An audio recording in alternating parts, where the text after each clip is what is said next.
The fact that faith, under certain circumstances, may work for blessedness, but that this blessedness is produced by an idée fixe, by no means makes the idea itself true, and the fact that faith actually moves no mountains, but instead raises them up where there were none before—all this is made sufficiently clear by a walk through a lunatic asylum. Not, of course, to a priest, for his instincts prompt him to the lie that sickness is not sickness, and lunatic asylums not lunatic asylums. Christianity finds sickness necessary, just as the Greek spirit had need of a superabundance of health. The actual ulterior motive of the whole system of salvation of the Church is to make people ill. And the Church itself, doesn't it set up a Catholic lunatic asylum as the ultimate ideal? The whole earth as a madhouse? The sort of religious man that the Church wants is a typical decadent. The moment at which a religious crisis dominates a people is always marked by epidemics of nervous disorder. The inner world of the religious man is so much like the inner world of the overstrung and exhausted that it is difficult to distinguish between them. The highest states of mind, held up before mankind by Christianity as of supreme worth, are actually epileptoid in form. The Church has granted the name of holy only to lunatics or to gigantic frauds, in majorum Dei honorum. Once I ventured to designate the whole Christian system of training in penance and salvation, now best studied in England, as a method of producing a folie circulaire upon a soil already prepared for it, which is to say, a soil thoroughly unhealthy. Not every one may be a Christian. One is not converted to Christianity. One must first be sick enough for it.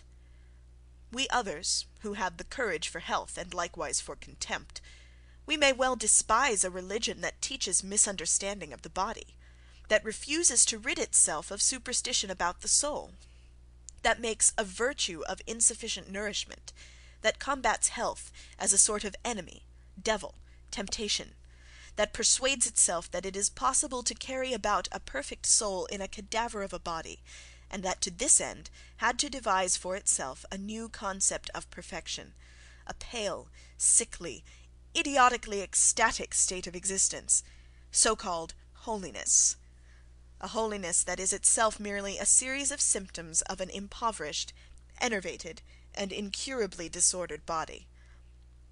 The Christian movement, as a European movement, was from the start no more than a general uprising of all sorts of outcast and refuse elements, who now, under cover of Christianity, aspire to power. It does not represent the decay of a race. It represents, on the contrary, a conglomeration of decadence products from all directions, crowding together and seeking one another out. It was not, as has been thought, the corruption of antiquity, of noble antiquity, which made Christianity possible. One cannot too sharply challenge the learned imbecility which today maintains that theory.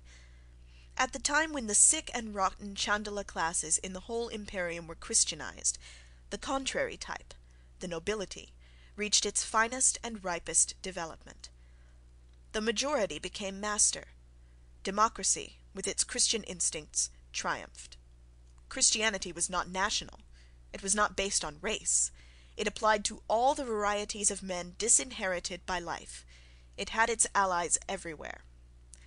Christianity has the rancour of the sick at its very core, the instinct against the healthy, against health. Everything that is well constituted, proud, gallant, and above all beautiful gives offence to its ears and eyes. Again I remind you of Paul's priceless saying, "And God hath chosen the weak things of the world, the foolish things of the world, the base things of the world, and things which are despised." 1 Corinthians 1:27-28. This was the formula. In hoc signo, the decadence triumphed. God on the cross. Is man always to miss the frightful inner significance of this symbol? Everything that suffers, everything that hangs on the cross is divine. We all hang on the cross. Consequently, we are divine. We alone are divine. Christianity was thus a victory. A nobler attitude of mind was destroyed by it. Christianity remains to this day the greatest misfortune of humanity. 52. Christianity also stands in opposition to all intellectual well-being. Sick reasoning is the only sort that it can use as Christian reasoning. It takes the side of everything that is idiotic. It pronounces a curse upon intellect, upon the superbia of the healthy intellect. Since sickness is inherent in Christianity, it follows that the typically Christian state of faith must be a form of sickness too, and that all straightforward, and scientific paths to knowledge must be banned by the Church as forbidden ways. Doubt is thus a sin from the start. The complete lack of psychological cleanliness in the priest, revealed by a glance at him, is a phenomenon resulting from decadence. One may observe in hysterical women and in rachitic children how regularly the falsification of instincts, delight in lying for the mere sake of lying, and incapacity for looking straight and walking straight are symptoms of decadence. Faith means the will to avoid knowing what is true. The pietist, the priest of either sex, is a fraud because he is sick. His instinct demands that the truth shall never be allowed its rights on any point.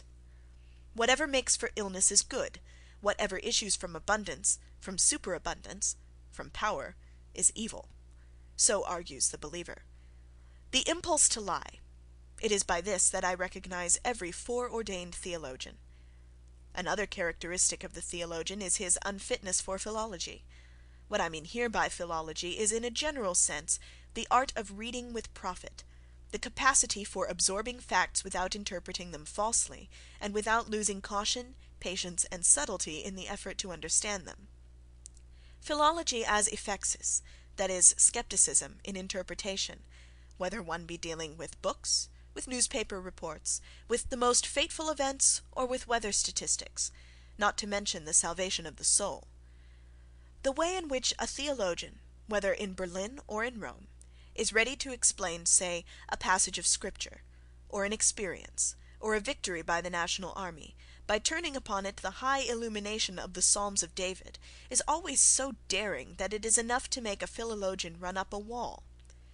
But what shall he do when pietists and other such cows from Suabia use the finger of God to convert their miserably commonplace and hugger-mugger existence into a miracle of grace, a providence, and an experience of salvation? The most modest exercise of the intellect, not to say of decency, should certainly be enough to convince these interpreters of the perfect childishness and unworthiness of such a misuse of the divine digital dexterity. However small our piety, if we ever encountered a God who always cured us of a cold in the head just at the right time, or got us into our carriage at the very instant heavy rain began to fall, he would seem so absurd a God that he'd have to be abolished even if he existed. God as a domestic servant, as a letter-carrier, as an almanac man, at bottom, he is a mere name for the stupidest sort of chance. Divine providence, which every third man in educated Germany still believes in, is so strong an argument against God that it would be impossible to think of a stronger. And in any case it is an argument against Germans. 53. It is so little true that martyrs offer any support to the truth of a cause, that I am inclined to deny that any martyr has ever had anything to do with the truth at all. In the very tone in which a martyr flings what he fancies to be true at the head of the world, there appears so low a grade of intellectual honesty, and such insensibility to the problem of truth, that it is never necessary to refute him. Truth is not something that one man has and another man has not. At best, only peasants or peasant apostles like Luther can think of truth in any such way. One may rest assured that the greater the degree of a man's intellectual conscience, the greater will be his modesty, his discretion, on this point. To know in 5 cases, and to refuse with delicacy to know anything further, truth, as the word is understood by every prophet, every sectarian, every freethinker, every socialist, and every churchman, is simply a complete proof that not even a beginning has been made in the intellectual discipline and self-control that are necessary to the unearthing of even the smallest truth. The deaths of the martyrs, it may be said in passing, have been the misfortunes of history. They have misled. The conclusion that all idiots, women, and plebeians come to, that there must be something in a cause for which any one goes to his death, or which, as under primitive Christianity, sets off epidemics of death-seeking. This conclusion has been an unspeakable drag upon the testing of facts, upon the whole spirit of enquiry and investigation. The martyrs have damaged the truth.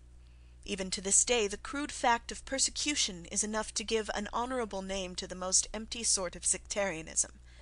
But why? Is the worth of a cause altered by the fact that someone had laid down his life for it? An error that becomes honourable is simply an error that has acquired one seductive charm more. Do you suppose, Messrs. Theologians, that we shall give you the chance to be martyred for your lies? One best disposes of a cause by respectfully putting it on ice. That is also the best way to dispose of theologians. This was precisely the world-historical stupidity of all the persecutors, that they gave the appearance of honour to the cause they opposed, that they made it a present of the fascination of martyrdom. Women are still on their knees before an error because they have been told that someone died on the cross for it. Is the cross then an argument? But about all these things there is one, and one only, who has said what has been needed for thousands of years: Zarathustra. They made signs in blood along the way that they went, and their folly taught them that the truth is proved by blood. But blood is the worst of all testimonies to the truth. Blood poisoneth even the purest teaching, and turneth it into madness and hatred in the heart. And when one goeth through fire for his teaching, what doth that prove? Verily it is more when one's teaching cometh out of one's own burning. End of sections 48 through 53.